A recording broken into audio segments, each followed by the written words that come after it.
Bonjour à tous. Rassurez-vous, le géoptimiste ne conduit pas la machine, mais il est au cœur du vignoble jurassien.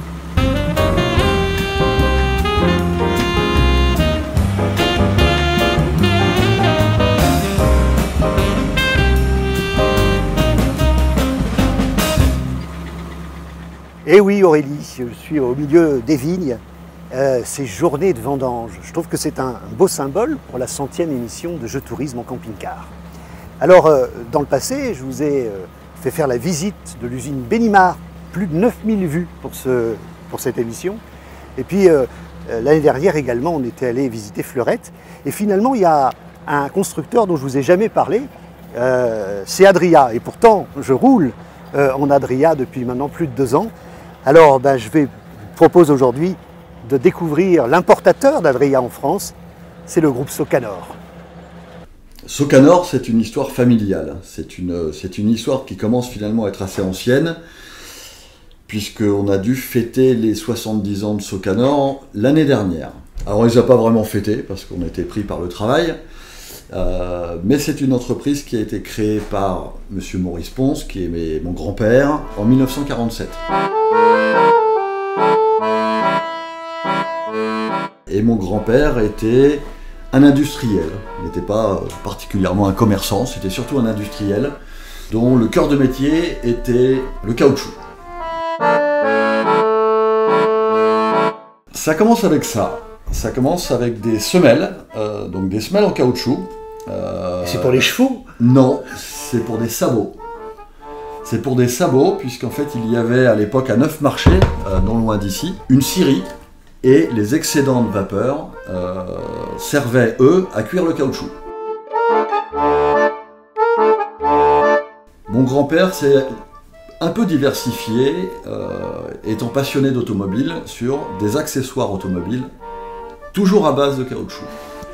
Donc ce porte-ski était fixé sur le toit de la voiture, à l'époque où elles avaient des gouttières, puisqu'aujourd'hui c'est terminé, et on fixait les skis à l'intérieur de ces parties en plastique, et on les refermait.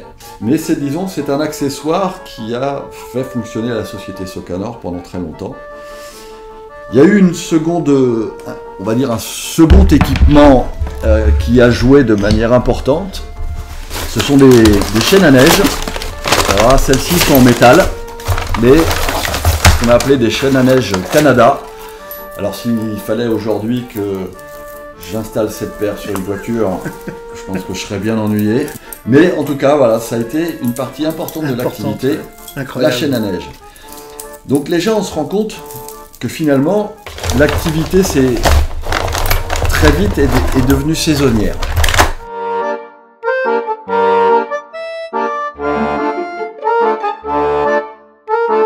Dans les années 60, lors d'un séjour sur un terrain de camping, il a repéré une petite caravane. Alors c'est une maquette qui vaut ce qu'elle vaut, hein, mais que nous avons gardée, et tu comprendras ensuite pourquoi. Donc on a gardé cette petite maquette, et cette caravane Eriba a été en fait conçue par un ingénieur allemand qui s'appelle Erich Bachem. Donc Eriba est la conjonction du nom et du prénom. Cet ingénieur a donc conçu cette caravane à forme profilée et a donc cherché à trouver un forgeron pour lui construire cette armature. En l'occurrence, c'est monsieur Erwin Hymer. Je pense qu'aujourd'hui, dans le secteur du loisir, le groupe Hymer me semble évident que tout le monde connaît. Et il y a même un musée, un très beau musée. Très beau musée, ouais, du voilà. Donc monsieur Erwin Hymer était tout à fait capable de fabriquer l'arceau métallique destiné à la fabrication de cette caravane. Et on va dire que l'histoire s'est amorcée comme ça. Quant à mon grand-père, il est allé rencontrer monsieur Hymer en lui disant « Voilà, j'adore votre petite caravane, elle est magnifique. Est-ce que quelqu'un s'occupe de la distribution en France ?» Monsieur Erwin Hymer a dit que d'une part personne s'en occupait, mais qu'en plus, à cette époque-là, le marché français n'était pas prioritaire. Ils ont signé un accord, on ne va pas appeler ça un contrat, mais un accord, qui prévoyait la commercialisation de 5 caravanes par an en France. C'est des données qui peuvent paraître totalement ridicules. C'est incroyable. Mais c'est vrai que je peux difficilement occulter toute cette partie ou toute cette histoire de Socanor, hein, parce que finalement, voilà, son cœur de métier est né là.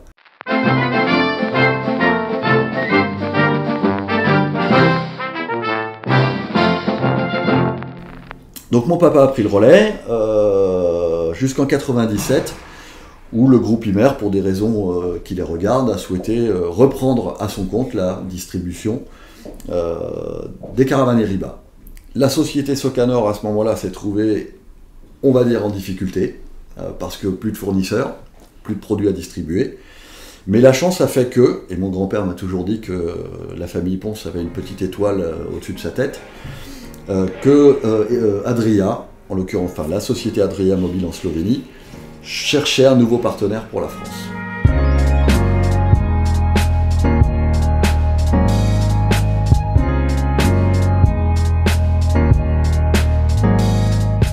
Nous avons atteint des volumes de vente de l'ordre de 200 véhicules la première année, puis 400, puis 600, pour monter en 2006 aux environs 2300 produits commercialisés par la société Socanor.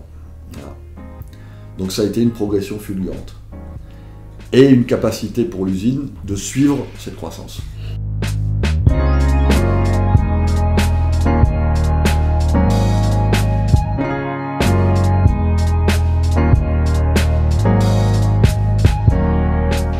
Donc je crois que l'avantage de Socanor, c'est qu'il y avait à la fois l'expérience et les acquis de toutes ces années dans la distribution de véhicules de loisirs, et puis en même temps l'énergie de quelqu'un comme moi qui a vécu dans ce milieu depuis sa plus tendre enfance.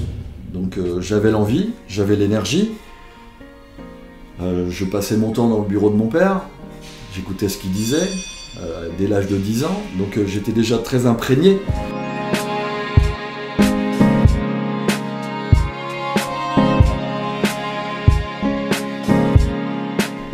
Relever Adria, remettre Adria sur les rails a été un challenge personnel qui a duré 20 ans et qui dure toujours, parce que c'est un challenge de tous les instants.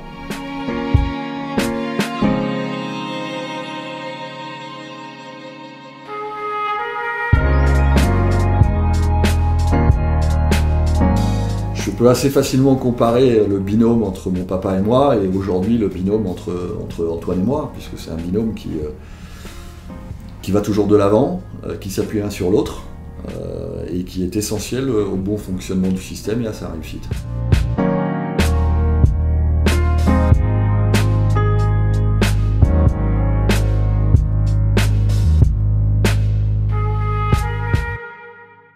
Le Géoptimiste a rejoint le camping de Beauregard.